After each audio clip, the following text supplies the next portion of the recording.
Soyez les bienvenus. Oui, soyez les bienvenus, vous qui nous rejoignez à travers l'écran. Mais cet écran est aussi le signe qu'il y a une fraternité qui existe, qu'il y a un lien bien vivant par la prière. Comme j'ai hâte de retrouver la petite communauté qui se forme à la Niederbourg, vraiment soyez salués de tout cœur.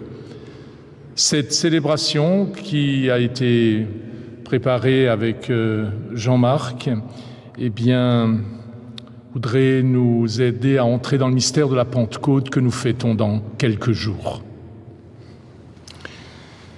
Bienvenue à chacune et à chacun. C'est avec joie et plaisir que j'ai préparé ce moment avec Gérard. Et comme lui, j'attends un petit peu avec impatience de pouvoir vous retrouver à la Niederbourg. Mais quoi qu'il en soit, nous sommes et nous demeurons une communauté vivante où les uns pensent aux autres. Au jour de la Pentecôte, l'Esprit se saisit des disciples du Christ. Dans leur diversité, ils se font entendre les uns aux autres. Soyez les bienvenus, même à distance, nous devenons Église. Nous sommes Église. Que l'Esprit se saisisse de chacun de nous et nous saurons être signe de la présence de Dieu dans le monde. Il suffit de si peu de choses pour que se lève l'espérance. Il est des espérances qui couvent sous la braise. Si tu soufflais un peu, qui sait, elles s'allumeraient. Il est des espérances enfouies au cœur de l'humain, de chaque homme et de chaque femme. Si tu soufflais un peu, qui sait, elles s'allumeraient. Alors peut-être que le cœur du monde s'embraserait. Il suffit de si peu de choses pour que se lève le vent de l'esprit. Allez, viens, c'est Pentecôte.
louons le Seigneur.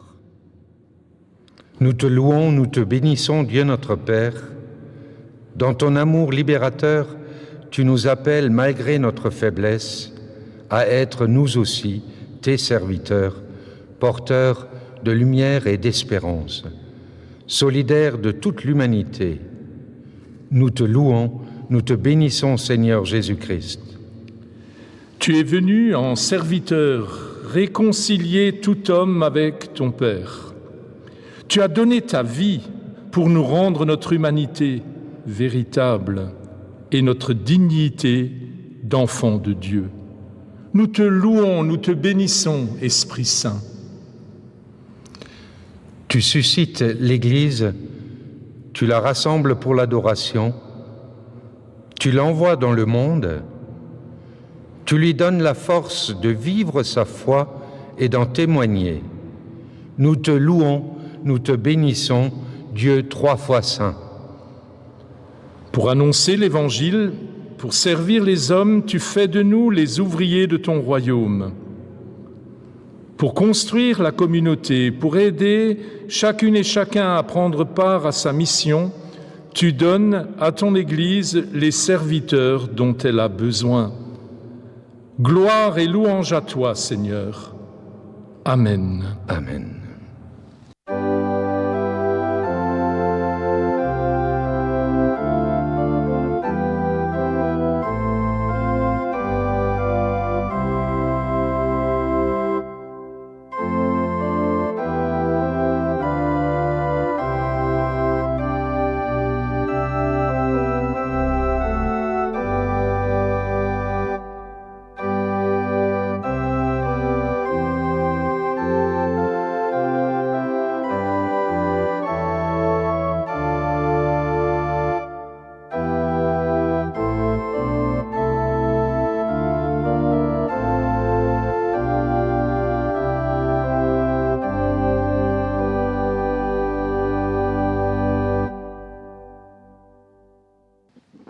Nous ouvrons le livre de la parole et nous lisons dans le livre des Actes des Apôtres au chapitre 2, versets 1 à 11.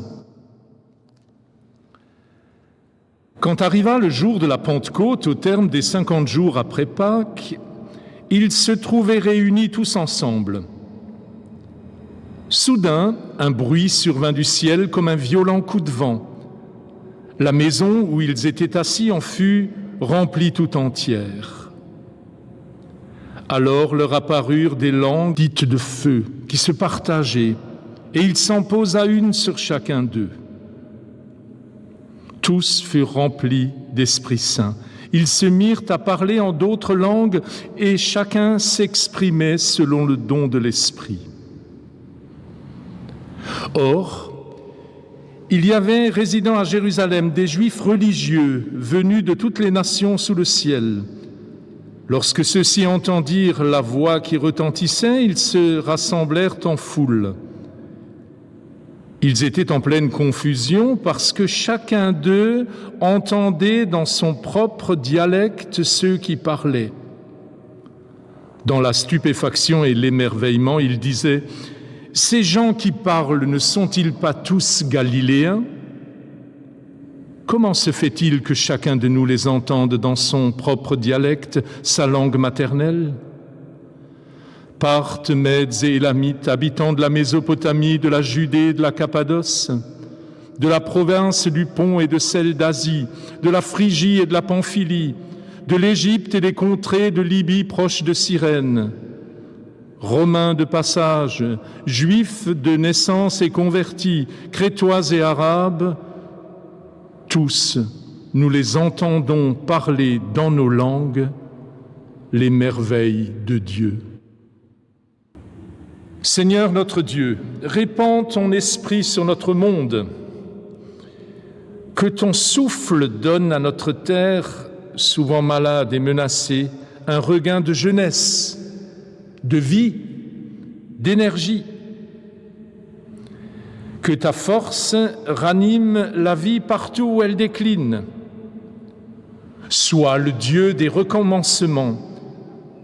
Répands ton esprit sur les églises, Sois l'inspirateur de toute communion, sois le promoteur de la liberté, le défenseur des témoins de l'Évangile, le soutien de celles et ceux qui empruntent des chemins nouveaux vers demain.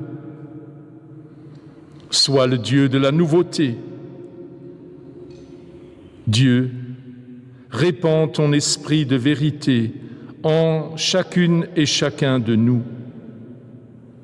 Sois le Dieu de la liberté et de l'amour, avec Jésus, dans la gloire du Père. Amen.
Nous savons, chacune et chacun d'entre nous, que c'est avec la venue de l'Esprit Saint, de l'Esprit de Dieu, à Pentecôte, qu'est née l'Église. Pour beaucoup de personnes, l'Esprit Saint est quelque chose d'un peu flou, d'incompréhensible, d'étranger même. Si nous n'avons pas trop de mal à comprendre et à nous représenter qui est Dieu, le Père, s'il est relativement facile pour nous d'imaginer qui était Jésus, il est plus difficile de comprendre qui est l'Esprit Saint. À quoi donc ressemble-t-il? Quelle est son action? Je voudrais vous raconter l'histoire d'un petit garçon qui s'appelait Rouar et qui voulait savoir lui aussi à quoi pouvait bien ressembler l'Esprit Saint. Rouar, en hébreu, signifie souffle, tantôt un vent violent, tantôt une petite brise. Rouar était ce petit garçon à la tignasse rousse et aux grands yeux verts. Comme tous les garçons de son âge, il était toujours prêt à s'interroger, à s'étonner, à s'émerveiller. Tout commença un jour de printemps. Rouar, au gré d'une flânerie, s'arrêta dans une église. Il aimait l'atmosphère qui y régnait, le silence, la beauté des vieilles pierres, la hauteur de la nef et surtout la lumière filtrée par les vitraux. L'un d'eux attira particulièrement son attention. Il pouvait y lire la Trinité. Rouar, bien sûr, y reconnut le Père, créateur de l'univers, et Jésus avec une main levée, dans un geste de paix. L'Esprit Saint, lui, était représenté par des symboles. Une colombe, bien sûr, mais aussi un fleuve, une flamme et un ciel qui, grâce au jeu des morceaux de verre teintés, semblait en mouvement. Parce qu'il voulait comprendre qui était l'Esprit Saint, représenté par ces vitraux, Rouar finalement décida de sortir de cette église pour aller interroger le vent. Alors qu'il sortait de l'église, son visage fut caressé par une brise légère qui lui apportait l'odeur des arbres en fleurs. En respirant profondément, Rouar prit conscience qu'au fond de lui, il y avait comme une soif d'amour, d'harmonie, de fraternité. Roar continue alors sa route. Quand il vit sur sa droite, dans le jardin d'une grande ferme, une éolienne installée par des personnes soucieuses de sauvegarder la création, il sut à ce moment-là que l'intelligence humaine était appelée à évoluer, à comprendre la vie en profondeur. Il se dit, c'est l'esprit qui nous souffle à l'oreille toutes les bonnes idées. Il est vraiment de bons conseils.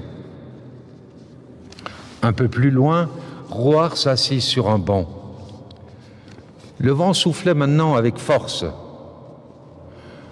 Roar observa les arbrisseaux, les petites fleurs qui poussaient dans les prés. Et puis il pensa à toutes ces graines transportées par le vent d'automne qui permet à la vie d'éclore dans des endroits inattendus. Il sut qu'il commençait seulement à connaître les surprises de l'Esprit Saint. Roar méditait tout cela dans son cœur. Au rythme de sa respiration, il sentit grandir en lui une immense affection pour celui qui lui avait insufflé la vie. Et en son cœur montèrent des paroles de louange. Roar comprenait maintenant pourquoi on comparait l'Esprit Saint avec le vent. On ne le voit pas, mais on ressent l'effet qu'il produit. Paul l'apôtre nous dit « Or, nous n'avons pas reçu l'esprit du monde, mais l'esprit qui vient de Dieu, afin que nous connaissions les choses que Dieu nous a données par sa grâce. » En ce temps de Pentecôte, laissons-nous à notre tour régénérer par le souffle de l'Esprit de Dieu, afin que nous puissions reconnaître les choses que Dieu nous a données, offertes. Alors peut-être découvrirons-nous, comme Roar, que Dieu, par son Esprit, est celui qui nous invite à découvrir tous les dons, tous les cadeaux que Dieu nous fait au cours de notre vie. Il donne la vie par son Esprit.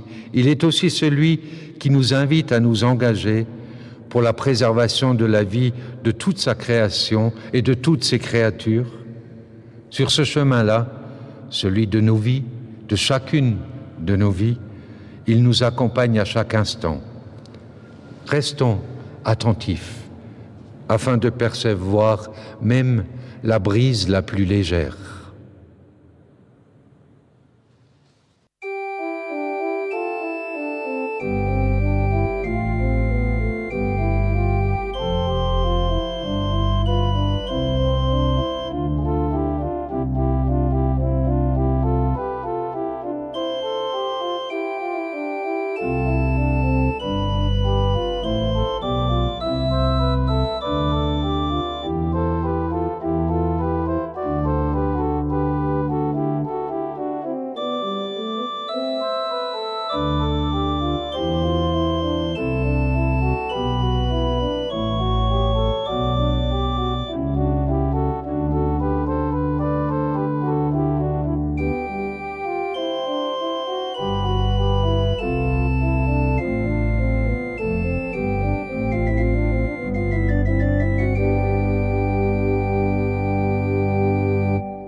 Confesser sa foi, c'est oser dire une parole de vie, une parole d'amour qui engage et qui bouleverse. C'est placer notre confiance en Dieu le Père, le Fils et le Saint-Esprit. Dieu nous aime. Pour nous donner son amour, il se fait homme. En Jésus, Dieu incarne parfaitement notre condition.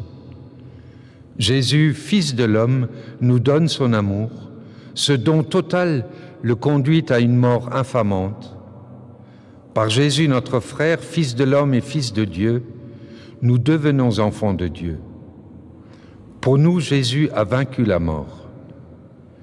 Esprit vivifiant, Jésus est présent dans le monde où tous les croyants rassemblés forment son corps, l'Église, et vivent une vie nouvelle. Cette vie se prolonge au-delà de la mort. Je crois que Dieu crée toutes choses par sa parole. Je crois que Dieu nous aime, qu'il nous pardonne. Je crois que Dieu en Christ vit en chacun de nous, qu'il nous montre le chemin à suivre comme de vrais enfants de Dieu. Je crois que cet amour qu'il nous donne, je peux, moi aussi, le partager avec ceux qu'il met sur ma route. Esprit Saint, Esprit de Dieu, nous te rendons grâce d'avoir sans cesse renouvelé la vie de ton Église depuis la première Pentecôte. Nous te rendons grâce, tu as donné la force aux faibles, tu as libéré de l'angoisse et de la peur ceux qui se sont tournés vers toi, tu as réuni des femmes et des hommes de toutes conditions et de toutes origines, tu as fait se rencontrer ceux qui étaient séparés, tu as mis de la lumière dans nos ténèbres. Seigneur, ton royaume avance. Il reste cependant encore beaucoup à faire. Donne-nous la force de ne pas désespérer devant l'énormité de la tâche à accomplir, mais d'œuvrer en ton nom pour plus de justice, de fraternité et d'amour sur cette terre. Donne-nous la grâce d'être, chacune et chacun, selon ses compétences, acteurs, ouvriers, témoins de ton évangile dans ce monde. Ton esprit nous accompagne, il agit en nous. Nous voulons vivre de sa puissance et de la force d'espérance et de transformation qu'il met dans nos cœurs. Et unis d'une même voix, nous te prions avec les paroles de Jésus. Notre Père, qui es aux cieux, que ton nom soit sanctifié, que ton règne vienne, que ta volonté soit faite sur la terre comme au ciel. Donne-nous aujourd'hui notre pain de ce jour. Pardonne-nous nos offenses, comme nous pardonnons aussi à ceux qui nous ont offensés. Et ne nous laisse pas entrer en tentation, mais délivre-nous du mal, car c'est à toi qu'appartiennent le règne, la puissance et la gloire, pour les siècles des siècles. Amen.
Et nous voilà invités à nous faire par amour pour les autres, les serviteurs des uns et des autres. Toute la loi se résume dans cette seule parole, « Tu aimeras ton prochain comme toi-même ». Le fruit que porte l'Esprit, c'est l'amour, la joie, la paix, la patience, la bienveillance, la fidélité, la douceur et la maîtrise de soi. Si nous vivons par l'Esprit, marchons aussi selon l'Esprit.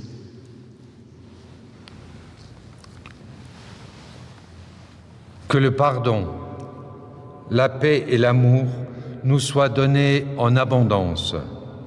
Allons dans la joie du Père, du Fils et du Saint-Esprit. Amen. Amen. Allez dans la paix du Christ. Nous rendons grâce à Dieu. À chacune et à chacun, nous vous souhaitons de très joyeuses fêtes de Pentecôte, en espérant que vous pourrez aussi, ou plutôt que vos familles puissent venir vous rencontrer. Alles Gute und wirklich schöne Pfingsten. Schöne Pfingsten an alle.